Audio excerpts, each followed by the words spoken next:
Hai, Rizky di sini. Buat kalian yang suka dengan HP Envy X360 tapi mungkin budgetnya masih ngepas, di sini kita ada alternatifnya yaitu laptop HP dengan convertible dan juga dapat stylus tapi harganya masih di angka 12 jutaan. Inilah HP Pavilion X360.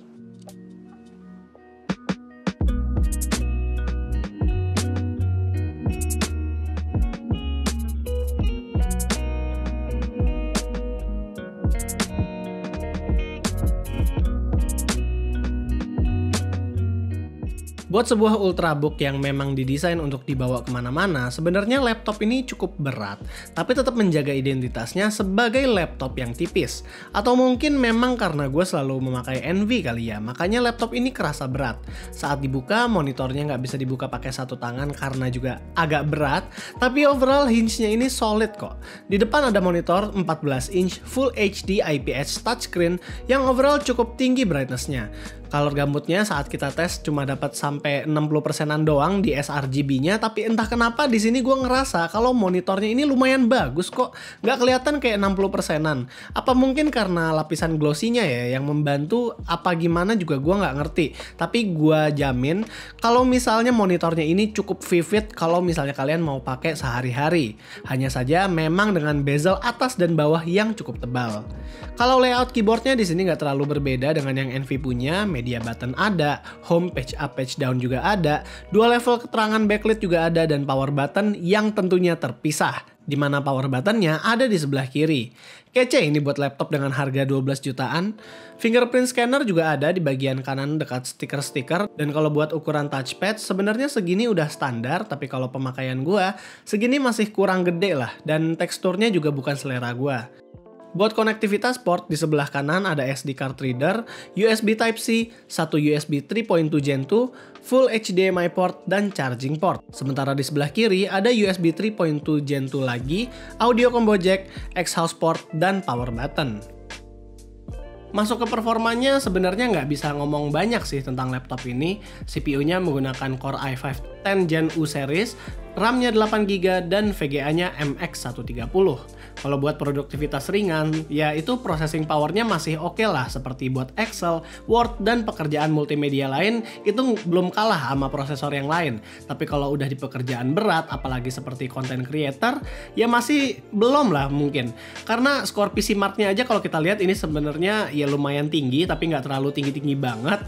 Digital content creation-nya itu masih ada di batas-batas kalau misalnya kalian memang udah terpaksa banget pakai laptop ini untuk content creator. Jadi memang tidak direkomendasikan lah untuk content creator, tapi kalau misalnya kita lihat essentials dan juga productivity-nya, ini masih oke banget.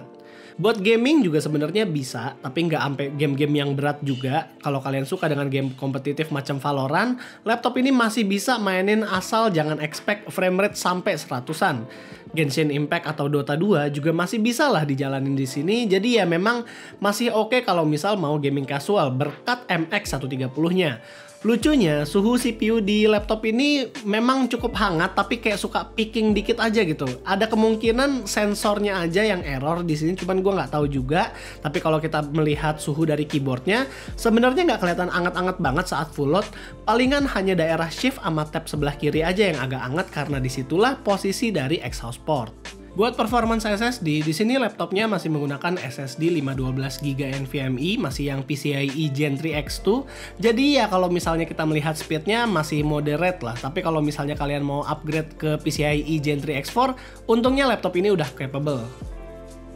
Buat laptop-laptop kantoran gini mungkin gue nggak akan terlalu banyak komen tentang performance-nya, tapi pengalamannya itu banyak yang bisa kita bahas. Yang pertama adalah pengalaman ngetiknya. Di sini keyboard dari Pavilion X360 ini sama persis kayak Envy. Ngetiknya cukup empuk tapi nggak terlalu dalam banget, jadi ya ada di tengah-tengah di mana posisi PW lah. Layout keyboardnya juga jujur cocok buat tangan gua, cuma sayangnya surface dari touchpadnya ini agak kasar aja di jari, jadi membuat gua kurang nyaman. Kalau misalnya gua menggunakan Pavilion X360 ini menjadi daily driver gua, mungkin gua bakal prefer untuk pakai mouse ketimbang touchpad. Battery life dari laptop ini nggak terlalu lama-lama banget, tapi ya masih cukup capable untuk sebuah ultrabook, sekitar 6 jam pemakaian. Dan kalaupun masih butuh battery life lebih, adapternya juga nggak berat-berat amat buat dibawa kemana-mana. Nah, buat kualitas webcam, gue akan bahas di sini karena lagi zaman-zamannya conference call. Kalau menurut gue, kualitas webcamnya juga sebenarnya masih belum terlalu bagus-bagus banget karena masih HD dan belum full HD. Tapi kalau misalnya kalian mau pakai buat jadi conference call atau misalnya mau meeting atau buat kalian yang masih siswa buat belajar, ini masih capable lah. Dan kalau mau ngomongin soal convertible-nya, memang laptop ini sudah X360, namun karena beratnya masih sekitar 2 kiloan, pakai tablet dengan berat segitu ya pasti bikin pegel. Untungnya di sini HP juga mengikut sertakan stylus di dalam paket pembeliannya, jadi buat kalian yang suka coret-coret di dalam laptopnya, di sini udah bisa. Buat sebuah Ultrabook convertible, Pavilion X360 memang termasuk laptop yang bulky dan juga berat. Namun nggak bisa dipungkiri, buat sebuah laptop di harga 12 juta dan udah convertible, apalagi dapat bundle Office Home and Student dan juga stylus, gua rasa ini laptop udah cocok banget buat dipakai WFH atau study from home buat para siswa. Apalagi estetiknya kalau kita lihat, dia nggak terlalu yang bisnis-bisnis banget, tapi juga nggak terlalu yang casual-casual banget. Jadi pas banget buat orang-orang yang mungkin nggak terlalu mau kelihatan kerja tapi juga nggak mau kelihatan terlalu santai. Dan jadi itulah pendapat kita tentang HP Pavilion X360. Apakah menurut kalian laptop ini nanggung atau worth it? Kalian bisa taruh aja di komentar di bawah. Terakhir, gue Rizky, always stay safe.